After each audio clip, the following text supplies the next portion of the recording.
Azizi mtazamaji, furaha iliyoje ya mimi na wewe kuonana tena ana kwa ana zikiwa zimetimia saa 1 za jioni majira ni Afrika Mashariki. Karibu kwenye taarifa kuu za Lookuptv. Mtazamaji, ni mengi tu ambayo tumekuandalia, lakini mwanzo hebu tupate baadhi ya yaliyomo.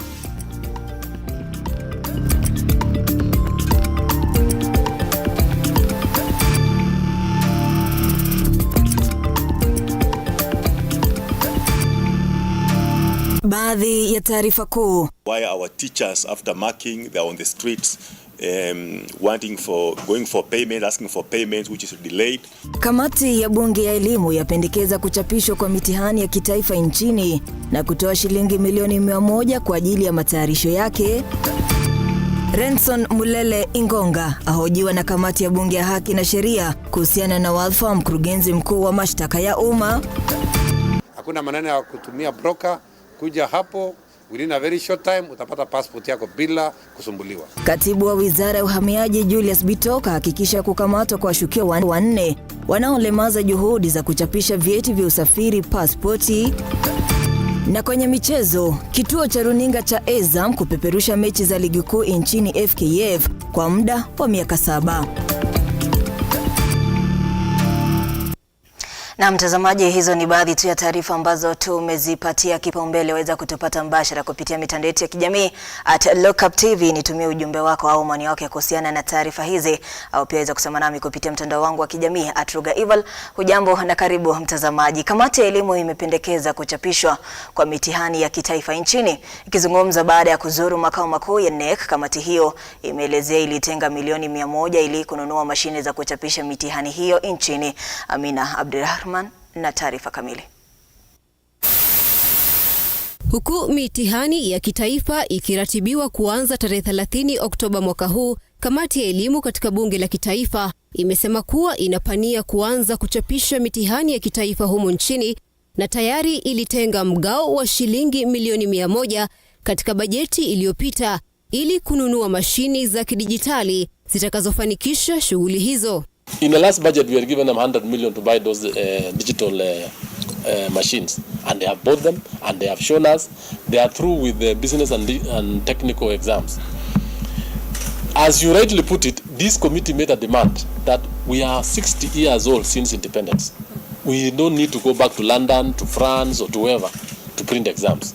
That is where we really want to do now as a committee of education. We want to have our exams locally. Aidha, kamati hiyo ikifanya ziara yake katika makao makuu ya Baraza la Kitaifa la Mitihani Kenya NEC, limejadili masuala mbalimbali ikiwemo kuomba ufadhili wa kukamilisha jengo la Tower A litakalogharimu takriban shilingi milioni 350 na linalopaniwa kukamilika katika muda wa mwaka mmoja, huku majengo kadhaa yakiwa tayari yamekamilika. Whole group now is here. Tower B has been completed up to, they are now on 4th floor.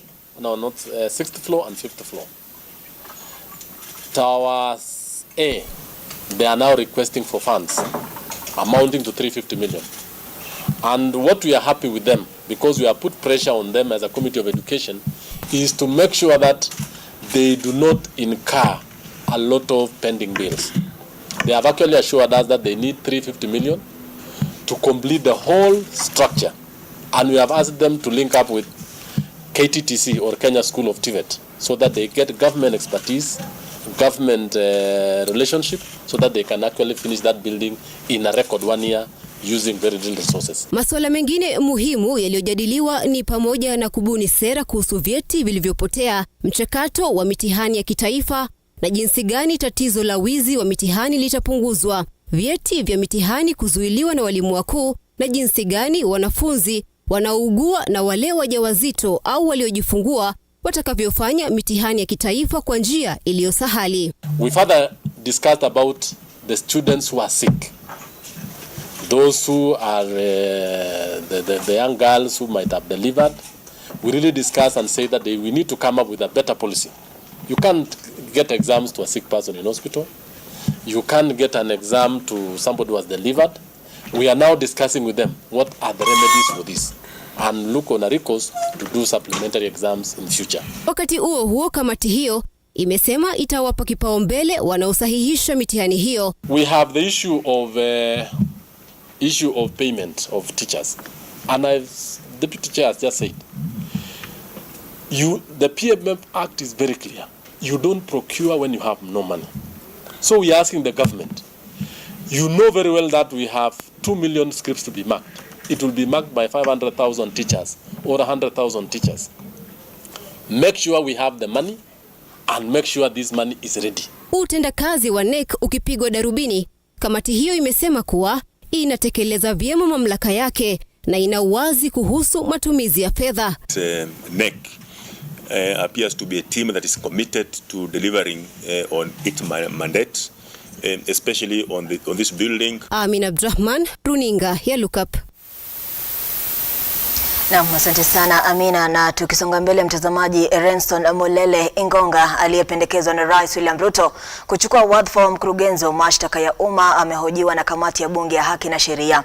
Mulele ameahidi kuendeleza afisi hiyo iliyoachwa wazi na Nurdin Haji kwa weledi mkubwa na kwa mujibu wa sheria. Henry Tende na maelezo zaidi. Mulele Ingonga alifika mbele ya kamati ya bunge kuhusu haki na sheria, akiwa amejihami kueleza ni kwa nini anastahili kumrithi Nurdin Haji kama mkurugenzi wa mashtaka ya umma. Kamati hiyo ikimrushia maswali chungu nzima kutathmini ustahiki wake wa kuendesha moja ya afisi ambazo ni muhimu sana katika mizani ya haki nchini. Hatua ya mtangulizi wake kuondoa kesi za watu mashuhuri kortini kwa njia tatanishi ikiwa moja ya maswali alikumbana nayo, wanakamati wakitaka kujua mtazamo wake kuhusu swala hilo. Withdrawals is something that the DPP has power to do, and we do it with proper reasons to the court, and it is in concurrence with the court. Suffice to say, we have cases where the DPP has gone to court and the courts have declined. The DPP cannot withdraw a case without concurrence with the court. The moment it's withdrawn, that means there were valid reasons to why that case was withdrawn. Hata hivyo, usemi wake haukuaridhisha wanakamati hao waliotaka kujua zaidi iwapo afisi ya ODPP ilitekwa nyara na wanasiasa wenye usemi mkubwa nchini, hivyo basi kuhujumu utendakazi wake. The issue of political interference, I don't think that will happen in MATAYARISHO because I am guided by the constitution and the rule of law when handling any matter for any citizen. It does not matter whether it's a politician, it's a normal mwananchi. Kamati hiyo vilevile ilitaka kujua jinsi Mulele atasuluhisha uhasama kati ya afisi ya ODPP na idara nyingine kama vile DCI, kama ilivyoshuhudiwa kati ya Nurdin Haji na aliyekuwa DCI wakati huo George Kinoti.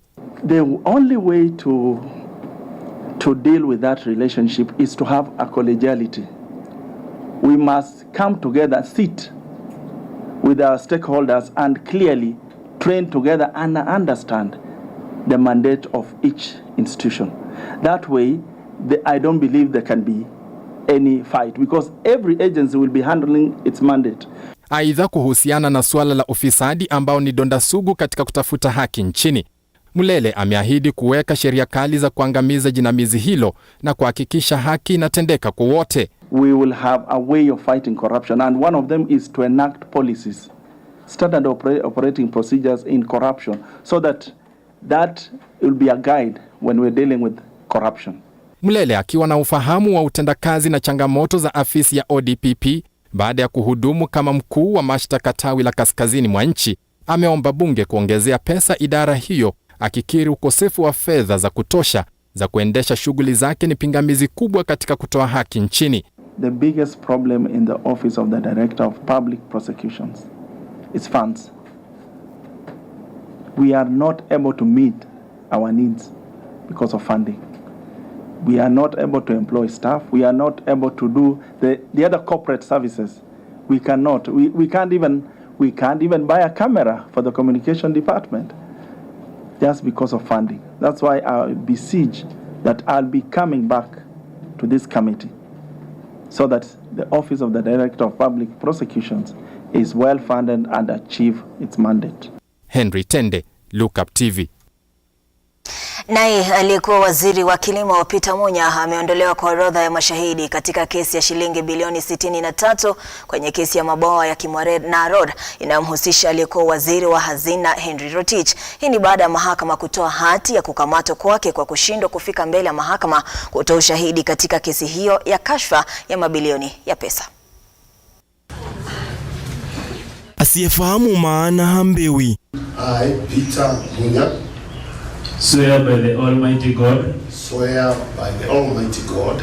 Kwa mara nyingine kesi ya kashfa ya mabilioni ya pesa ya ROR na Kimwarer ya shilingi bilioni 63 imegonga mwamba baada ya ombi la upande unaoendesha mashtaka katika kesi hiyo kutaka kuahirisha ushahidi wa aliyekuwa waziri wa kilimo Peter MUNYA kutupiliwa mbali na mahakama, jambo lililopelekea kuondolewa kwake kutoka kwa orodha ya mashahidi. That control of prosecutions, notwithstanding the provisions of any other law, shall be the function of the director.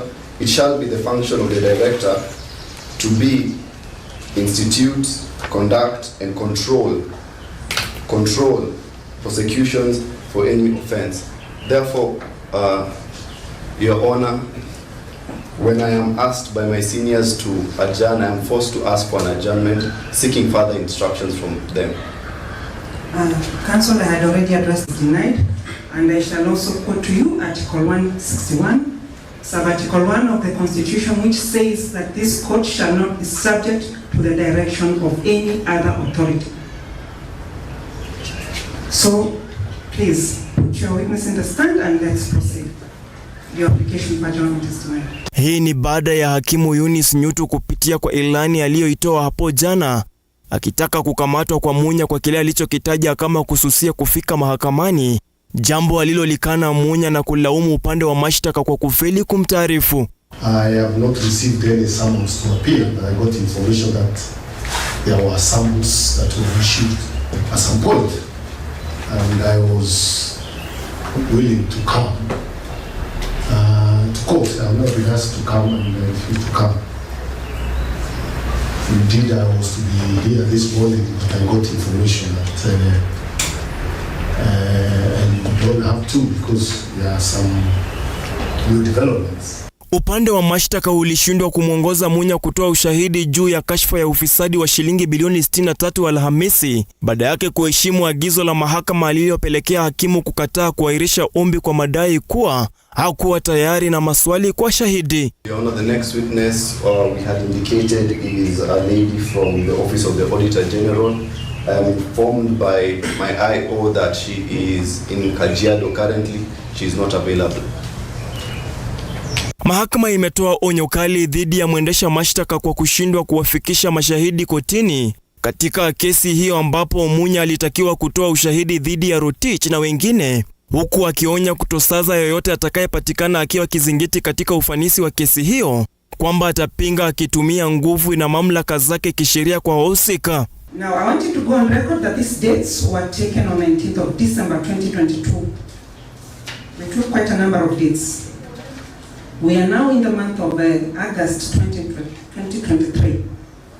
The prosecution has had enough time to bond their witnesses, to have a briefing with their witnesses. And therefore it is very unfortunate when the prosecution shows up in court and claims that they do not have witnesses and claims that they need directions from the office of the DPP on the way to move forward in this case, which they voluntarily presented before this court. This case is not just about the DPP. This case is also about the accused persons whose lives are on hold because the matter is... Stanley Lugaria, Lookuptv. MUNYA kama MUNYA kweli. Na tukisonga mbele, mtazamaji, katibu wa Wizara ya Uhamiaji na Huduma za Umma nchini Julius Bitok amedhibitisha kukamatwa kwa washukiwa 4 huko msako ukiendelea kuhusiana na kuzembea kwa shughuli ya uchapishaji wa pasipoti. Aidha, amewahakikishia Wakenya kuwa serikali inafanya kila iwezalo katika kupambana na mirundiko ya vyeti vya usafiri nchini Kenya.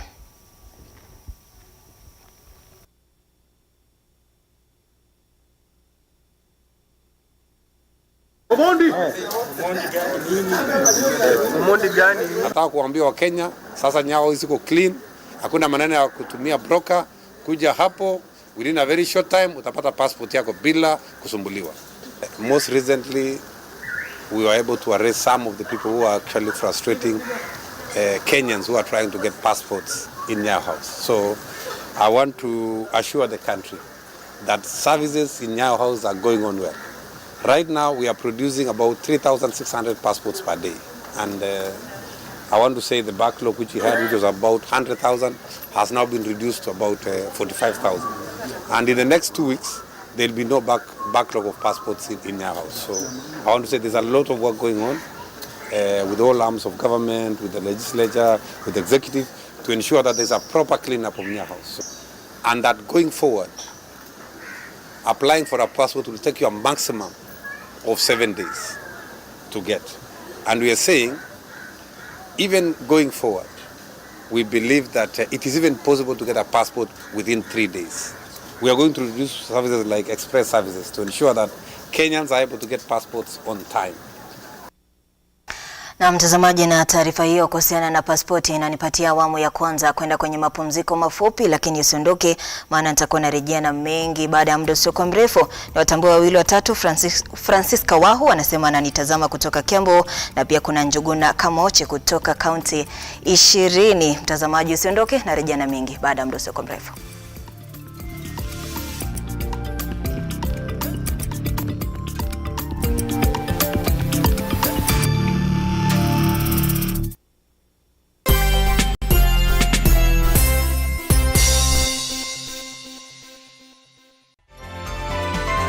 Infinity Industrial Park is one of the largest private industrial parks located along Eastern Bypass, Nairobi, which provides modern infrastructure for smooth operations for industries and business enterprises. Infinity Industrial Park offers world-class amenities and facilities with wide roads, a police station, a power substation, fire station, public transport stage, hospital, and shopping mall. In addition, Infinity Industrial Park also offers CCTV cameras, 24-hour private armed security patrol, sewer, water, fiber optic cable, and 3-phase power connection, added to public utility, canteen, and dining areas. Sail on the golden opportunity to invest in Infinity Industrial Park, fully serviced warehouses at a special price of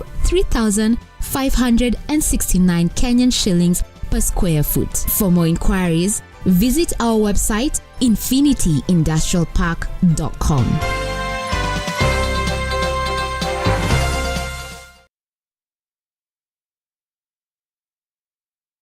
Realize your home ownership dream by investing in Brookvale Tuala, a magnificent prime residential property located in Ongata Rongai. Brookvale Tuala by Safaricom Investment Cooperative overlooks the majestic Ngong Hills and lies only 24 kilometers from Nairobi CBD. The project boasts of well-serviced plots with a perimeter wall, graded roads, and a borehole. 50 by 100 plots are going for 1.4 million shillings with a flexible payment plan of up to 6 months. To book your plot, call 0729 121212 today. Safaricom Investment Cooperative, the investment partner of choice.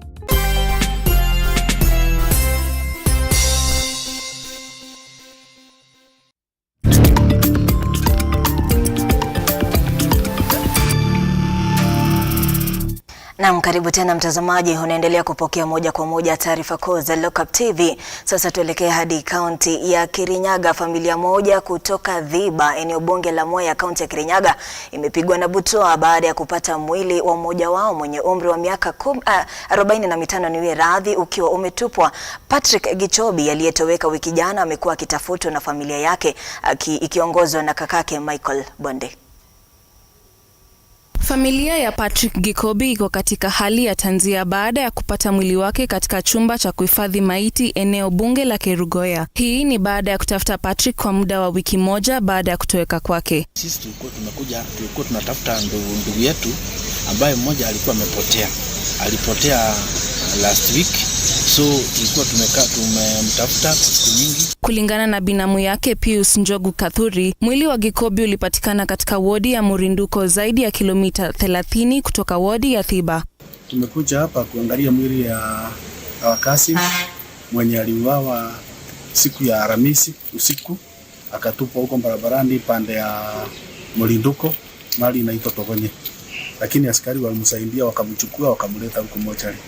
Njogu anadai kuwa Gikobi alikuwa fundi mwashi katika vijiji vya eneo hilo, na kulingana naye mauaji hayo yalikuwa yamepangwa. Kichwa anaonekana kichwa imefura na kuna damu mingi sana pande.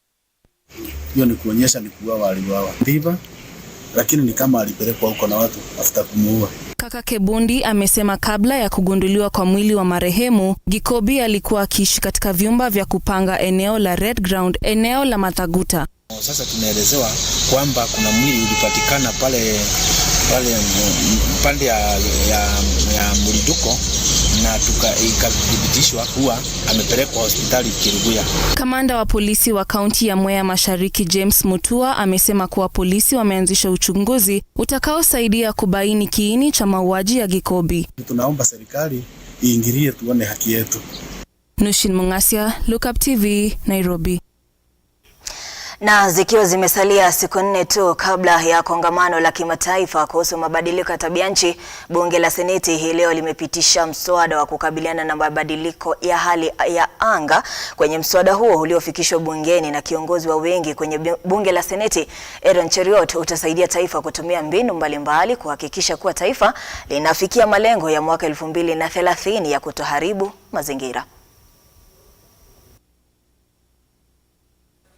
We seek guidance to treat and consider all matters that shall come under deliberation in so just and faithful a manner as to advance the peace, prosperity and welfare of our country and of those whose interests we've committed to our charge. Amen. Hey, this morning, Mr. Speaker, we are meeting here, gathered as a house to consider this bill, the Climate Change Amendment Bill 2023, a bill that was published on 23rd, published under the Gazette Supplement number 127 of 2023, considered by the National Assembly and passed on the 23rd of August 2023. Thereafter, this bill was referred to us for consideration.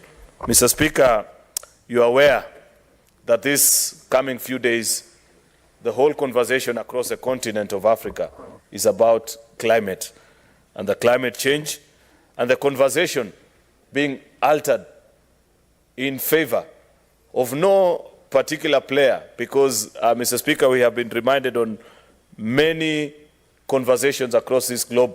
Speaker, for this opportunity to second this particular motion, Mr. Speaker, and from the onset, I would want to say that I'm quite surprised that I didn't know that Senator Cheriot, the leader of majority, has that in-depth knowledge on matters environment and climate change. I feel very challenged that he has understood the meat and crust of why we actually need to do this particular amendment. And as I second, Mr. Speaker, I don't want to say a lot of issues that I actually need to say have been said by my brother Senator Cheriot, but I want to answer a question that is being asked by most of my colleagues, and it has been a question to all the members of the Lands, Environment and Natural Resources Committee on why we actually need to change this law. Mr. Speaker, all of us keep mentioning and we base our argument, Article 42 of the Constitution, that every person has a right to clean and healthy, to a clean and healthy environment, Mr. Speaker.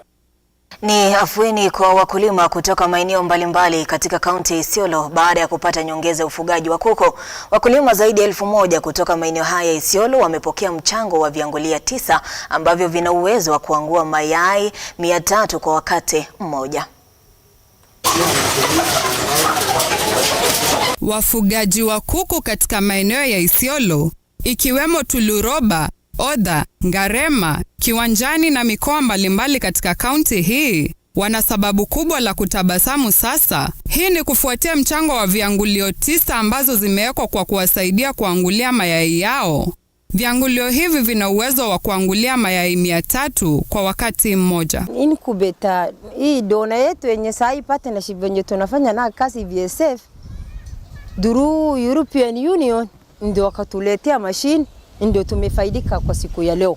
Amina Halkano, afisa wa mradi wa Drake, wamechukua hatua ya kuchangia jogoo 1000 na vifaranga 5000. Hii unalenga kuboresha mifugo yao na kupata faida bora. At this location where we are at, we are installing incubator capacity of 300 eggs so that the beneficiaries will be able to hatch their chicks. They are able to multiply the chicken quickly so that they will be able to uplift their livelihood.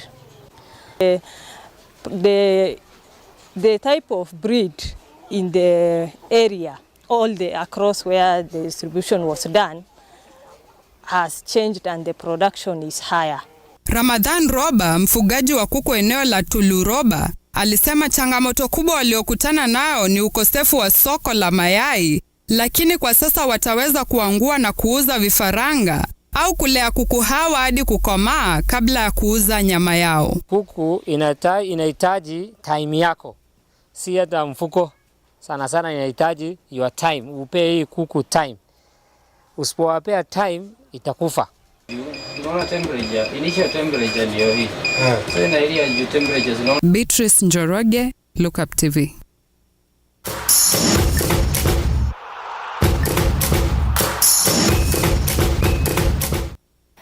Na sasa tuelekee hadi viwanjani. Shirikisho la mpira wa miguu nchini FKF leo limetangaza mdhamini wao wa matangazo ya mpira, runinga ya Azam, ndio imepata mkataba wa miaka 7 kupeperusha matangazo hayo kwa muda wa miaka 7.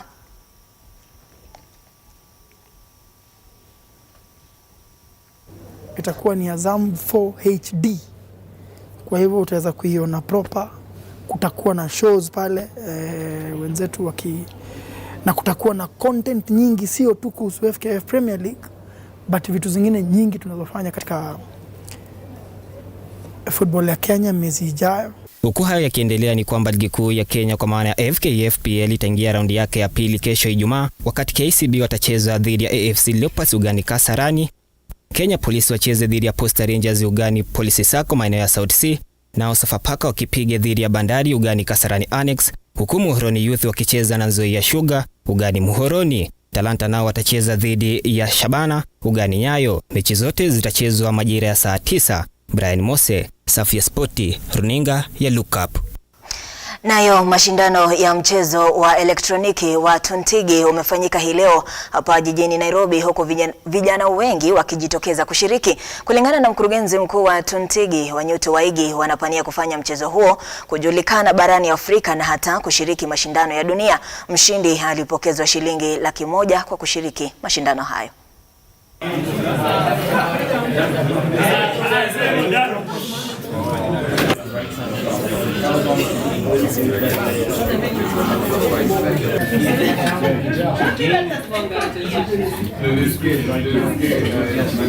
Of Tuntigi and the founder and the creator is to create a new sector of employment for e-sport players, number one.